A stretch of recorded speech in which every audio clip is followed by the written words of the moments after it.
सत श्री अकाल दोस्तों, उम्मीद करदा हाँ तुसीं सारे ठीक ठाक होवोगे। जिवें कि तुहानूं पता है दसंबर महीने दे विच की है पंजाब यूनीवर्सिटी दे 5th सैम दे की है एग्ज़ाम हुंदे हन। ते 5th सैम दे की है मैथेमैटिक्स दी 3 बुक्स हन। नंबर 1 की है एनालिसिस पार्ट 1 जिहड़ी आपां की अज करन जा रहे हैं शुरू। नंबर 2 ते है लीनियर अलजैबरा। नंबर 3 ते है प्रोबेबिलिटी। ठीक है जी। लीनियर अलजैबरा ते प्रोबेबिलिटी दे विचों प्रोबेबिलिटी बुक की है सब तो सौखी है, तो एनालिसिस तो वैसे ही बहुत सौखी बुक है। ठीक है, एनालिसिस दे विच मेन इंटीग्रेशन आप यूज़ करना है, उस तो इलावा कुछ नहीं है। प्रोबेबिलिटी दे विच की है स्टेटमेंट समझनी होंदी है। तो आप एनालिसिस बुक शुरू करन जा रहे हैं। ठीक है, इसका आप काम करांगे। सितंबर का महीना शुरू हो गया, वैसे ज़्यादा लेंथ इसका की है सिलेबस है नहीं गा। तो देखो पहला है सैकेंड नंबर पर रायमन इंटैगरल चैप्टर इंटीग्रेशन वाला, ये काफ़ी लेंथी है तो ये पहले शुरू नहीं करना। इंप्रोपर इंटैगरल है बहुत सौखा चैप्टर है, इस कल्ली इंटीग्रेशन ही है। तो कुछ टैसट है कन्वर्जेंस डिवर्जेंस वाले जिहड़े कि आप 4th सैम दे विच की है डिस्कस किए हुए हैं। ठीक है, तो इस तो अलावा जिहड़ा अपना है chapter number 4 beta and gamma function, ये तो बिल्कुल फ्री के नंबर हैं। इस दे विच भी इंटीग्रेशन है तो कुछ फॉर्मूले हैं, बस 8 तो 9 फॉर्मूले हैं, वो आपको याद होने चाहिए हैं। तो यह भी काम बहुत सौखा है। लास्ट वाले चैप्टर के तो बिल्कुल ही फ्री के नंबर हैं। इस दे विचों 3 तो 6 नंबर का काम फ्री का ही आता है, क्योंकि की है जोड़ा काम आप बीटा फंक्शन च करना है वही इत्थे यूज़ करना है। बस एक वैल्यू पुट करने वाली अपन की है चीज़ आनी चाहिए, मतलब कि जो आप इंटीग्रेशन सॉल्व करने तो उत्थे वैल्यूज़ किहड़ियां पुट करनियां, बस बहुत सौखा काम है ये भी। तो आ प्रीवियस ईयर पेपर है 2022 वाला, देख सकते हो। 3rd ते 4th नंबर सम देख लो। 3rd नंबर सम की है ये रायमन इंटैगरल वाला। 4th नंबर सम है जोड़ा वो बीटा फंक्शन का है, ये बीटा फंक्शन का है। 6 मार्क्स का काम फॉर्मूले यूज़ करने हैं, तो 6 मार्क्स का ये काम है। 7th क्वेश्चन तो 8th क्वेश्चन ये इंप्रोपर इंटैगरल का है। तो लास्ट वाले चैप्टर का है वो पैरामीटर वाला, मतलब की है 6 + 6 12 नंबर का काम की है। ये 2 चैप्टरों के विचों है। बीटा फंक्शन के विचों 6 नंबर का काम है। तो जोड़ा कि है 5 ते 6 नंबर क्वेश्चन है। 5 नंबर क्वेश्चन है ये इंप्रोपर इंटैगरल का है। 6 मार्क्स का इंप्रोपर इंटैगरल का, तो 6 मार्क्स का की है ये भी इंप्रोपर इंटैगरल का है। वैसे एक यूनिट च आप वध तो वध की 3 क्वेश्चन अटैम्प्ट कर सकते हैं, मतलब सैकेंड यूनिट के विचों 3 क्वेश्चन बड़े ईजी आएंगे। 18 नंबर का काम ये की है पक्का किया जा सकता है। 18 का करिए 15 का तो हो ही जाएगा। तो इस तो अलावा की है इधर 4th नंबर क्वेश्चन आपको मिलेगा बीटा एंड गामा फंक्शन का। ठीक है, बीटा एंड गामा फंक्शन तो ये भी ईजी है। मतलब जेकर आप रायमन इंटैगरल चैप्टर ना भी करिए उसनों छड्ड भी दईए तो 24 मार्क्स की ने आपू बाकी चैप्टर्स के विचों मिल सकते हैं। तो आप 24 मार्क्स की तैयारी करांगे तो की है 12 तो 15 बन सकते हैं बड़े आराम नाल। तो आप जिहड़ा अज चैप्टर शुरू करना है उसका की है beta and gamma function name है। अज सिर्फ आप बीटा नूं डिस्कस करांगे। इस तो अलावा नैक्सट वीडियो दे विच की है मैं सारियां प्रॉपर्टीज़ की है इकट्ठियां ही करके एक लंबी वीडियो बना के अपलोड कर दाँगा। ठीक है, तो आप पहला अपना जो चैप्टर है इसनूं शुरू करते हैं।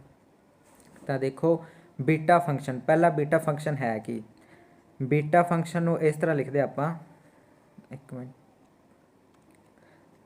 हाँ जी, जो बीटा फंक्शन है उसमें आप इस तरह लिखते हैं बीटा m+1, n+1, या फिर आप इस तरह लिख लेंगे बीटा m, n। ठीक है, बीटा m+1 बीटा n+1 की आप वैल्यू उदों करते हैं जो आप की फैक्टोरियल वाला फार्मूला यूज़ करते हैं। ठीक है, नॉर्मली आप बीटा m, n ही यूज़ करांगे। ये आप जो आप फॉर्मूला करांगे प्रॉपर्टी करांगे तो उदों आप ए वाला की है यूज़ करना है मोस्टली। ठीक है, फस्ट एक्सरसाइज जो है उस आप बीटा m, n की ही गल करांगे। ठीक है, देखो beta m, n is equal to ए किंदे इक्वल होंदा है इंटीग्रेशन 0 तो 1 integration lower limit 0 upper limit कितनी है 1 x दी power m-1 into 1 minus x दी पावर n-1 dx। ठीक है, तो इत्थे एक इन्हां दे नाल कंडीशन भी है। वो कंडीशन की कहती है कि m, n की है ग्रेटर दैन 0 होणगे। ठीक है, ये अपनी की है बीटा फंक्शन की है डेफिनेशन है ए वाली।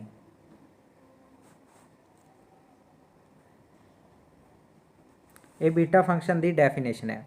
ठीक है, इसमें इस तरह ही नोट करना है, बीटा एम कोमा एन जो है इज इक्वल टू इंटीग्रेशन 0 तो लिमिट 1 एक्स दी पावर m -1 1 माइनस एक्स दी power n -1 dx m comma n greater than 0। तो बीटा m+1 बीटा n+1 की गल करिए तो ये की हो जाएगा इंटीग्रेशन 0 तो 1। ठीक है, एक्स की पावर जो m सी तो m-1 होगी, जो m+1 होगी तो की हो जाएगी m।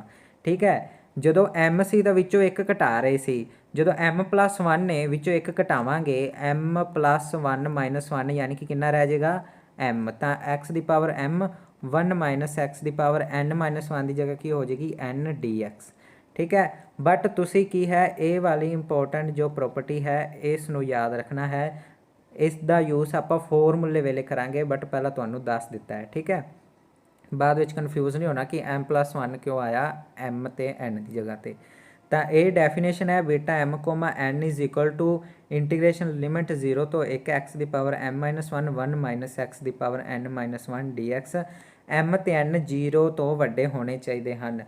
क्यों वड्डे होने चाहिए हैं उसकी गल भी कर लें। देखो मैं की किता इंटीग्रेशन की लिमिट लई है 0 तो 1। ठीक है, एक्स लोअर लिमिट 0 है तो एक्स की अपर लिमिट कितनी है 1। जो मैं इस इंटीग्रेशन को सोल्व करांगा, मान लो इंटीग्रेशन जी है इनू मैं सोल्व करता, एक्स की पावर जी की है m-1। हुण मैं क्या एक्स की पावर m ते n ग्रेटर दैन 0 होने चाहिए। मान लो आप उल्ट कर दें कि एक्स की पावर m कोमा n की ने नैगेटिव ने, m कोमा n नैगेटिव ने लैस दैन 0 ने, तो m की होगा 0 तो छोटा होगा तो मतलब माइनस वाला कुछ होगा ना। मान लो m की वैल्यू -2 है तो -2 तो -1 कितनी हो गई एक्स की पावर -3 तो 1 माइनस एक्स की पावर n मान ली मैं माइनस का 5 है क्योंकि 0 तो छोटा मान के चल रहे आप। n की वैल्यू मैं मान ली -5 है, -5 तो -1 कितना हो गया -6। जो मैं इनकी इंटीग्रेशन सोल्व करांगा एक ही हो जाएंगे बटिया च चले जाएंगे। ठीक है, 1 माइनस एक्स की पावर -6 इनू मैं उपर ही लिख लिया। हुण देखो जो इन्हों मैं सोल्व करांगा, ठीक है, ये दो फंक्शन ने यू वी वाला फॉर्मूला लगेगा integration by parts first as it is second दी इंटीग्रेशन। ठीक है, मान लो मैं इनू फर्स्ट मान लिया तो इनू सैकेंड मान लिया। फर्स्ट 1 माइनस एक्स की पावर -6 मैं एज इट इज़ रख ली तो integration of 1 by x, integration of 1 by x की होंदी है लॉग ऑफ एक्स, तो लॉग ऑफ 0 की होंदा है इनफिनिटी।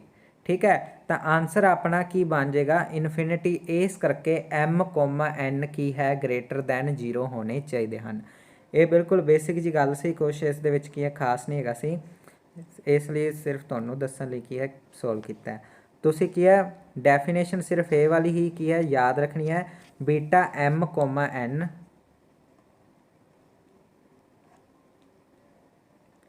ए वाली जो की है तुसी डेफिनेशन याद रखनी है, beta m comma n is equal to x की पावर m-1 1 माइनस एक्स की पावर n-1 dx ते इंटीग्रेशन की लिमिट कितनी रखनी है 0 तो 1 m comma n greater than 0 होने चाहिए हैं।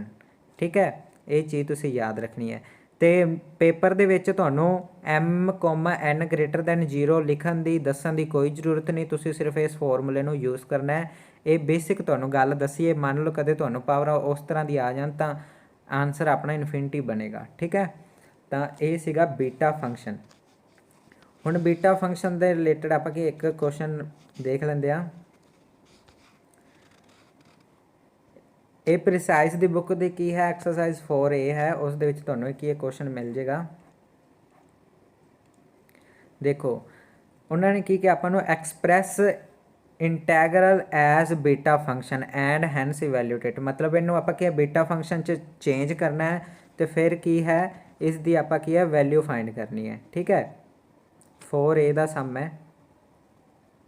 देखो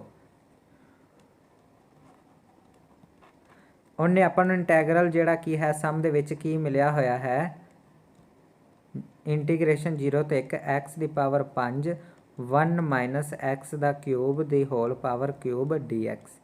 ਹੁਣ ਬੀਟਾ ਫੰਕਸ਼ਨ ਤੁਹਾਨੂੰ ਮੈਂ ਕਿਹਾ ਸੀ ਬਾਈ ਡੈਫੀਨੇਸ਼ਨ ਬੀਟਾ ਫੰਕਸ਼ਨ ਕੀ ਕਹਿੰਦਾ ਹੈ, ਬੀਟਾ ਫੰਕਸ਼ਨ ਦੀ ਡੈਫੀਨੇਸ਼ਨ ਕੀ ਕਹਿੰਦੀ ਹੈ ਕਿ beta m, n is equal to integration 0 ਤੋਂ 1 x ਦੀ ਪਾਵਰ m ਹੈ ਤਾਂ ਕੀ ਆਵੇਗੀ m ਮਾਈਨਸ 1 1 ਮਾਈਨਸ x ਦੀ ਪਾਵਰ 1 ਮਾਈਨਸ x ਦੀ ਪਾਵਰ n ਮਾਈਨਸ 1 dx। ਇਹ ਆਪਣਾ ਕੀ ਹੈ ਡੈਫੀਨੇਸ਼ਨ ਹੈ ਬੀਟਾ ਫੰਕਸ਼ਨ ਦੀ, ਬੀਟਾ mn। ਹੁਣ ਇਹਨੂੰ ਮੈਂ ਬੀਟਾ ਫੰਕਸ਼ਨ 'ਚ ਚੇਂਜ ਕਰਨਾ ਹੈ ਤਾਂ ਮਤਲਬ 1 ਮਾਈਨਸ x ਦੀ ਪਾਵਰ n ਮਾਈਨਸ 1 ਹੋਣੀ ਚਾਹੀਦੀ ਹੈ, ਬਟ ਇੱਥੇ 1 ਮਾਈਨਸ x ਦਾ ਕਿਊਬ ਹੈ, ਠੀਕ ਹੈ ਨਾ। ਆ ਦੇਖ ਰਹੇ ਹੋ ਨਾ ਤੁਸੀਂ 1 ਮਾਈਨਸ x ਦਾ ਕੀ ਹੈ ਕਿਊਬ ਹੈ, ਬਟ ਆਪਾਂ ਨੂੰ ਅੰਦਰ ਕੀ ਹੈ ਬ੍ਰੈਕਟ ਦੇ ਵਿੱਚ 1 ਮਾਈਨਸ ਕੀ ਹੈ ਸਿਰਫ x ਹੀ ਚਾਹੀਦਾ ਹੈ। ਹੁਣ ਇਸ ਨੂੰ ਕੀ ਹੈ ਆਪਾਂ ਕੀ ਕਰਾਂਗੇ ਚੇਂਜ ਕਰਾਂਗੇ, ਵੇਰੀਏਬਲ ਨੂੰ ਕੀ ਕਰਾਂਗੇ ਪੁੱਟ ਕਰ ਦਾਂਗੇ, ਠੀਕ ਹੈ। Put x cube is equal to y, ਠੀਕ ਹੈ। ਮੈਂ x ਕਿਊਬ ਨੂੰ ਕੀ ਹੈ y ਪੁੱਟ ਕਰ ਦਿੱਤਾ ਤਾਂ x is equal to y ਦੀ ਪਾਵਰ 1/3, ਠੀਕ ਹੈ। ਤੇ dx ਦੀ ਵੈਲਿਊ ਕੀ ਆ ਗਈ 1/3 y ਦੀ ਪਾਵਰ 1/3 ਮਾਈਨਸ 1 ਕਿੰਨਾ ਹੋ ਗਿਆ, ਜਦੋਂ ਡੈਰੀਵੇਟਿਵ ਕਰਦੇ ਆ ਤਾਂ ਪਾਵਰ 'ਚੋਂ ਇੱਕ ਘਟਾਉਂਦੇ ਆ ਨਾ, y ਦੀ ਪਾਵਰ 1/3 ਮਾਈਨਸ 1 यानी कि कितना हो गया y ਦੀ ਪਾਵਰ -2/3, ਤਾਂ y ਦੀ ਪਾਵਰ ਕਿੰਨੀ ਆ ਗਈ -2/3, ਠੀਕ ਹੈ। ਤੇ ਨਾਲ ਕੀ ਆ ਗਿਆ dy, ਇਹ ਆਪਣਾ ਕੀ ਆ ਗਿਆ dx। ਹੁਣ ਲਿਮਿਟਸ 0 ਤੋਂ 1 ਚੱਲੀਆਂ ਸੀ, ਜਦੋਂ x 0 ਹੋਵੇਗਾ ਇੱਥੇ x ਨੂੰ 0 ਪੁੱਟ ਕਰੋ ਤਾਂ y ਦੀ ਵੈਲਿਊ ਕੀ ਆ ਜਾਏਗੀ 0, ਜਦੋਂ x 1 ਹੋਵੇਗਾ ਇੱਥੇ 1 ਪੁੱਟ ਕਰੋ ਤਾਂ 1 ਦੀ ਪਾਵਰ 3 मतलब 1, ਤਾਂ x ਜਦੋਂ 1 ਹੋਵੇਗਾ ਤਾਂ y ਵੀ ਕਿੰਨਾ ਹੋਵੇਗਾ 1 ਹੋਵੇਗਾ, यानी कि लिमिट ਦੇ ਵਿੱਚ ਕੋਈ ਚੇਂਜ ਨਹੀਂ ਆਇਆ, ਠੀਕ ਹੈ। ਹੁਣ ਦੇਖੋ ਤਾਂ ਹੁਣ ਆਪਣਾ ਜੋ ਇੰਟੈਗਰਲ ਸੀ ਉਹ ਕੀ ਬਣ ਗਿਆ, ਲਿਮਿਟ 0 ਤੋਂ 1 ਹੀ ਹੈ, ਠੀਕ ਹੈ। x ਕਿਊਬ ਦੀ ਜਗ੍ਹਾ y ਹੈ, ਇੱਥੇ x ਦੀ ਪਾਵਰ 5 ਹੈ, ਠੀਕ ਹੈ। x ਦੀ ਪਾਵਰ ਕਿੰਨੀ ਹੈ 5, ਤਾਂ ਕੱਲੇ x ਦੀ ਵੈਲਿਊ ਕਿੰਨੀ ਹੈ y ਦੀ ਪਾਵਰ 1/3, ठीक है। आ कल्ले x की वैल्यू कितनी है y की पावर 1/3, तो x की पावर जो मैं इतने 5 कराँगा तो इतने y की कितनी पावर हो जाएगी 5/3, तो x की पावर 5, या फिर एवं तुम कर लो x की पावर 5 है ना, मैं x की जगह तो पहले की लिखता y की पावर 1/3 होल पावर 5, ठीक है। ये सौखा काम है। उस तो अलावा 1 minus x cube, 1 minus x cube है, एक्स क्यूब की सीधी वैल्यू अपने को कितनी है y, तो 1 minus y whole power 3 dx की जगह ते अपने कोल की है dx की जगह ते अपने कोल है 1/3 y की पावर -2/3 dy, ठीक है। 1/3 y की पावर -2/3 dy। हुण इस की है इंटैगरल नूं आपां की है सोल्व करांगे, तो पहला देखते हैं ये बीटा फंक्शन की फॉर्म च आ गया कि नहीं। देखो y की पावर कितनी हो गई 5/3, y इत्थे भी है तो y इत्थे भी है मल्टीप्लाई च, ਜਦੋਂ बेस सेम होण ਤਾਂ ਪਾਵਰਾਂ ਐਡ ਹੋ ਜਾਂਦੀਆਂ ਹਨ। ਇਹ ਗੱਲ ਯਾਦ ਰੱਖੋ, ਜਿਵੇਂ x ਦੀ ਪਾਵਰ a ਹੈ ਇੰਟੂ x ਦੀ ਪਾਵਰ b ਹੈ ਤਾਂ x the power a plus b ਹੋ ਜਾਏਗੀ, ਠੀਕ ਹੈ। बेस सेम है तो ਕੀ ਹੈ ਪਾਵਰਾਂ ਐਡ ਹੋ ਜਾਂਦੀਆਂ ਹਨ, ਤਾਂ ਇਹਦਾ ਮਤਲਬ ਹੈ y ਦੀ ਪਾਵਰ 5/3 ਪਲੱਸ ਇੱਥੇ ਜਿਹੜੀ ਇਹ ਪਾਵਰ ਕਿੰਨੀ ਹੈ -2/3, ਤਾਂ ਨਿਸ਼ਾਨ ਕਿਹੜਾ ਆਏਗਾ ਮਾਈਨਸ ਦਾ, ਤਾਂ y ਦੀ ਪਾਵਰ 5/3 ਮਾਈਨਸ 2/3, ਠੀਕ ਹੈ। ਤੇ 1 ਮਾਈਨਸ y ਦੀ ਹੋਲ ਪਾਵਰ ਕਿੰਨੀ ਹੈ 3, 1/3 dy, ਠੀਕ ਹੈ। ਹੁਣ 1/3 ਕੌਨਸਟੈਂਟ ਹੈ, ਮੈਂ ਉਸ ਨੂੰ ਕੀ ਹੈ ਬਾਹਰ ਲਿਖ ਦਿੰਦਾ ਅਲੱਗ ਤੋਂ, 1/3 ਬਾਹਰ ਆ ਗਿਆ ਇੰਟੀਗ੍ਰੇਸ਼ਨ ਤੋਂ 0 ਤੋਂ 1। ਹੁਣ ਦੇਖੋ ਬਟੇ 'ਚ 3 ਹੈ ਤਾਂ ਐਲਸੀਐਮ ਆ ਗਿਆ 3, 5 'ਚ 2 ਗਏ 3, 3 ਨਾਲ 3 ਕੱਟਿਆ ਗਿਆ ਤਾਂ ਪਾਵਰ y ਦੀ ਕਿੰਨੀ ਰਹਿ ਗਈ 1, ਠੀਕ ਹੈ। ਦੇਖੋ ਬਟੇ 'ਚ 3 ਹੈ, 5 ਮਾਈਨਸ 2 3, 3 ਨਾਲ 3 ਕੱਟੇਗਾ y ਦੀ ਪਾਵਰ 1 ਆ ਗਈ। ਹੁਣ ਤੇ ਇਹ ਕੀ ਹੈ 1 ਮਾਈਨਸ y ਦੀ ਹੋਲ ਕਿਊਬ dy। ਹੁਣ ਮੈਨੂੰ ਕੀ ਹੈ ਬੀਟਾ ਫੰਕਸ਼ਨ 'ਚ ਦੇਖਣਾ ਕਿ ਬੀਟਾ ਫੰਕਸ਼ਨ 'ਚ ਇਹਨੂੰ ਮੈਂ ਲਿਖ ਸਕਦਾ ਕਿ ਨਹੀਂ, ਤਾਂ ਦੇਖੋ ਬੀਟਾ ਫੰਕਸ਼ਨ ਦੇ ਲਈ ਮੈਂ ਡੈਫੀਨੇਸ਼ਨ 'ਚ ਕੀ ਲਿਖਿਆ ਸੀ ਕਿ 0 ਤੋਂ 1 ਲਿਮਿਟ ਹੋਵੇ, ਲਿਮਿਟ ਆ ਗਈ 0 ਤੋਂ 1 ਇੰਟੀਗ੍ਰੇਸ਼ਨ ਦੀ, ਇਹ ਕੰਮ ਹੋ ਗਿਆ। ਫਿਰ x ਦੀ ਪਾਵਰ m-1 ਤੇ 1 ਮਾਈਨਸ x ਦੀ ਪਾਵਰ n-1। ਹੁਣ ਦੇਖੋ ਮਤਲਬ ਇੱਥੇ ਆਪਾਂ -1 ਲਾਣਾ ਹੈ, मैं की कराँगा 1/3 उवें लिखांगा 0 तो 1 m-1। हुण y की पावर ਦੇ ਵਿੱਚ m-1 ਹੋਣਾ ਚਾਹੀਦਾ, मतलब मैं y ਦੀ ਪਾਵਰ ਦੇ ਵਿੱਚ 1 ਜੋੜ ਦੇਣਾ ਤੇ 1 ਹੀ ਘਟਾ ਦੇਣਾ, -1 ਆ ਗਿਆ। ਐਵੇਂ ਹੀ ਮੈਂ 1 - y ਜਿਹੜਾ ਇਹ ਕੀ ਹੈ ਬ੍ਰੈਕਟ ਹੈ ਇਸ ਦੇ ਉੱਪਰ 3 ਦੇ ਵਿੱਚ 1 ਜੋੜ ਦੇਣਾ ਤੇ 1 ਹੀ ਕੀ ਹੈ ਘਟਾ ਦੇਣਾ, ਨਾਲ ਕੀ ਲਗਾ ਦੇਣਾ dy। ਠੀਕ ਹੈ, ਤਾਂ ਹੁਣ ਦੇਖੋ ਹੁਣ ਆਪਣਾ ਕੀ ਬਣ ਗਿਆ ਇੰਟੀਗ੍ਰੇਸ਼ਨ 1/3 ਇੰਟੀਗ੍ਰੇਸ਼ਨ 0 ਤੋਂ 1 ਲਿਮਿਟ y ਦੀ ਪਾਵਰ 1 + 1 2 2 - 1 1 - y ਦੀ ਹੋਲ ਪਾਵਰ 3 + 1 4 4 - 1 dy। ਤਾਂ ਇਹ ਆਪਣਾ ਕੀ ਹੁਣ ਬੀਟਾ ਫੰਕਸ਼ਨ ਕੀ ਹੈ ਬਣ ਗਿਆ ਹੈ। ਤਾਂ ਇਹ ਆਪਣਾ i ਇੰਟੈਗਰਲ ਸੀ ਕਿੰਦੇ ਬਰਾਬਰ ਆ ਗਿਆ 1/3 ਬੀਟਾ m, n। ਆਪਾਂ m, n ਲਿਖਣਾ ਹੈ। m ਕਿੰਨਾ ਹੈ 2, n ਕਿੰਨਾ ਹੈ 4। ਠੀਕ ਹੈ, m, n ਦੀ ਫਾਰਮ ਦੇ ਵਿੱਚ ਮੈਂ ਕੀ ਹੈ ਲਿਖ ਦਿੱਤਾ ਬੀਟਾ ਨੂੰ। ਇਹ ਆਪਾਂ ਬੀਟਾ ਦੀ ਡੈਫੀਨੇਸ਼ਨ ਕੀਤੀ ਸੀ ਨਾ, ਬੀਟਾ m, n x ਦੀ ਪਾਵਰ m-1। ਤਾਂ ਜਦੋਂ m-1 ਸੀ ਤਾਂ ਬੀਟਾ ਦੇ ਅੰਦਰ m ਸੀ, ਤਾਂ 2, 4 ਆ ਗਿਆ। ਮੰਨ ਲਓ ਮੈਂ ਇੱਥੇ 1 ਤੇ 1 ਨਾ ਜੋੜਦਾ, ਸਿੱਧਾ ਇਹਨੂੰ ਮੈਂ ਹੈਗਾ ਹੋਰ ਸੋਲਵ ਕਰਦਾ, ਤਾਂ ਬੀਟਾ 'ਚ ਕਿਵੇਂ ਲਿਖ ਸਕਦਾ ਸੀ, ਜਿਵੇਂ ਮੈਂ ਤੁਹਾਨੂੰ ਪਿੱਛੇ ਦੱਸਿਆ ਸੀ ਬੀਟਾ m+1 ਤੇ ਬੀਟਾ n+1। ਦੇਖੋ ਹੁਣ ਮੈਂ ਇੱਥੇ -1 ਨਹੀਂ ਕਰ ਰਿਹਾ, ਤਾਂ ਮਤਲਬ ਉਧਰ ਜਦੋਂ ਬੀਟਾ m+1 ਹੋਵੇਗਾ ਤੇ ਸੌਰੀ ਬ੍ਰੈਕਟ ਇੱਕ ਜ਼ਿਆਦਾ ਲਿਖਤੀ ਮੈਂ, ਜਦੋਂ ਬੀਟਾ m+1, n+1 ਹੋਵੇਗਾ, ਮੈਂ ਤੁਹਾਨੂੰ ਕੀ ਹੈ ਉਸ ਦਾ ਵੀ ਇੰਟੈਗਰਲ ਲਿਖਵਾਇਆ ਪਿੱਛੇ। ਆ ਦੇਖੋ ਜਦੋਂ ਬੀਟਾ m+1 ਆ ਦੇਖੋ ਬੀਟਾ n+1 ਹੈਗਾ, ਤਾਂ ਇਹ ਕਿੰਦੇ ਇਕੁਅਲ ਆ ਰਿਹਾ ਹੈ x ਦੀ ਪਾਵਰ m ਤੇ 1 - x ਦੀ ਪਾਵਰ n। ਤੇ ਆਪਣੇ ਕੋਲ mn ਕਿੰਨਾ ਹੈ, ਇਹ ਵਾਲਾ ਹੀ ਹੁਣ ਮੈਂ ਇੱਧਰ ਸੋਲਵ ਕਰ ਰਿਹਾ। m ਕਿੰਨਾ ਹੈ 1, ਬੀਟਾ m+1, n ਕਿੰਨਾ ਹੈ 3, n+1। ਠੀਕ ਹੈ, ਜਦੋਂ ਇੰਟੈਗਰਲ ਦੇ ਅੰਦਰ 1 ਨਹੀਂ ਘਟ ਰਿਹਾ ਤਾਂ ਉਦੋਂ ਤੁਸੀਂ ਬੀਟਾ ਦੇ ਅੰਦਰ 1 ਕੀ ਹੈ ਐਡ ਕਰ ਦੇਣਾ ਹੈ। ਜਦੋਂ ਬੀਟਾ ਦੇ ਅੰਦਰ 1 ਕੀ ਹੈ ਐਡ ਨਹੀਂ ਹੋ ਰਿਹਾ ਤਾਂ ਤੁਸੀਂ ਪਾਵਰਾਂ 'ਚ ਕੀ ਹੈ 1 ਘਟਾ ਦੇਣਾ ਹੈ। ਸਿੰਪਲ ਜੀ ਗੱਲ ਹੈ। ਤਾਂ ਇੱਥੇ ਆਪਣਾ ਕੀ ਹੈ ਬੀਟਾ ਇਹ ਬਣ ਗਿਆ, ਇੰਟੈਗਰਲ ਇਹ ਬਣ ਗਿਆ 1/3 beta 1+1 is equal to beta integral is equal to 1/3 beta 1+1, 3+1। ਤੇ ਦੂਜੇ ਪਾਸੇ ਆਪਣਾ ਇੰਟੈਗਰਲ ਇੱਕ ਆ ਬਣਿਆ ਹੈ 1/3 ਬੀਟਾ 2, 4।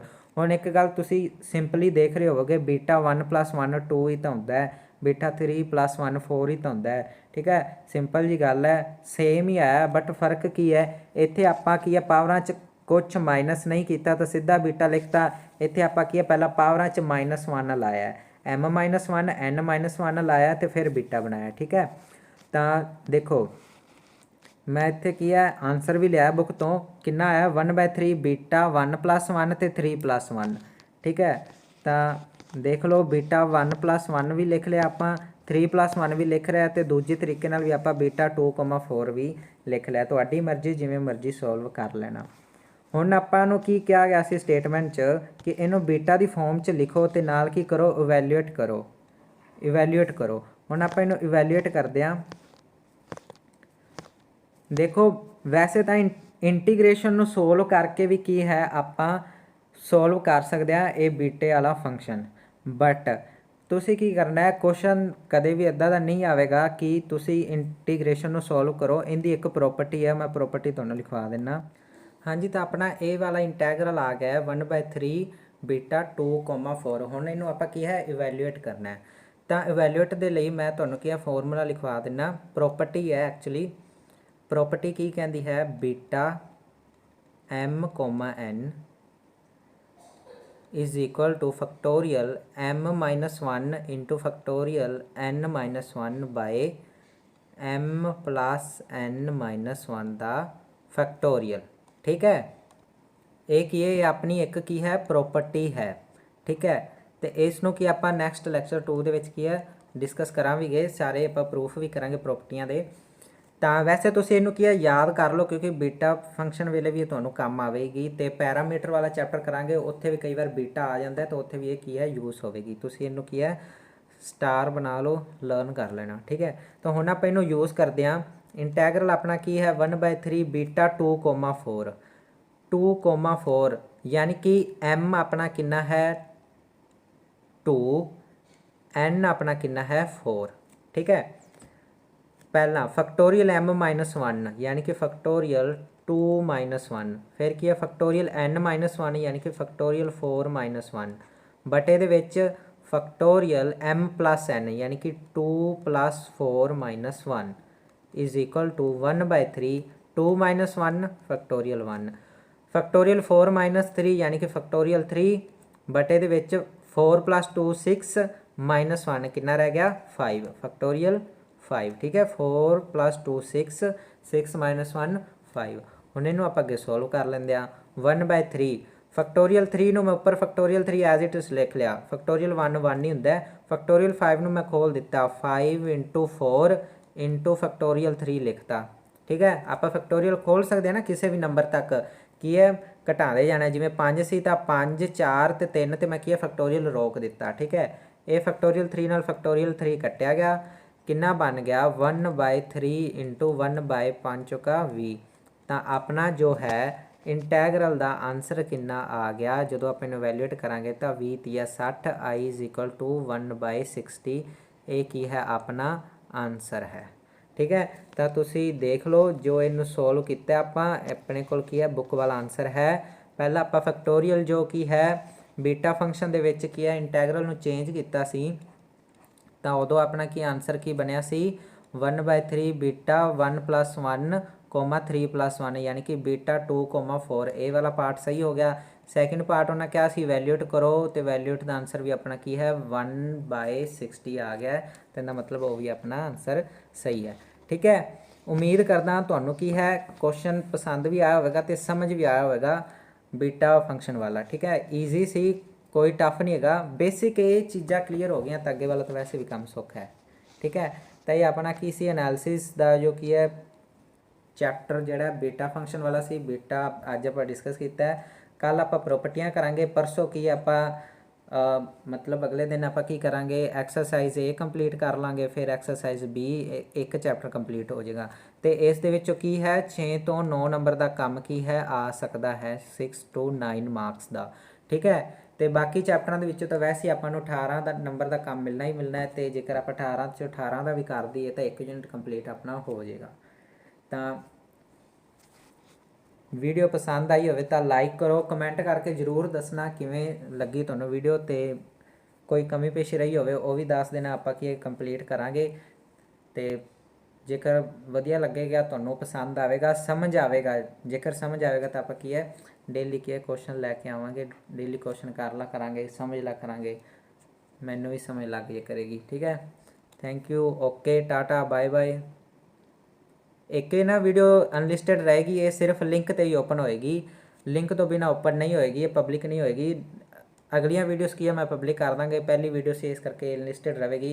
ਜਿਹੜੇ ਤੁਹਾਡੇ ਦੋਸਤਾਂ ਮਿੱਤਰਾਂ ਭੈਣ ਭਰਾਵਾਂ ਨੂੰ ਸਹੇਲੀਆਂ ਨੂੰ ਬੇਲੀਆਂ ਨੂੰ ਚਾਹੀਦੀ ਹੋਵੇ ਸ਼ੇਅਰ ਕਰ ਦਿਆ ਜੀ। ਓਕੇ।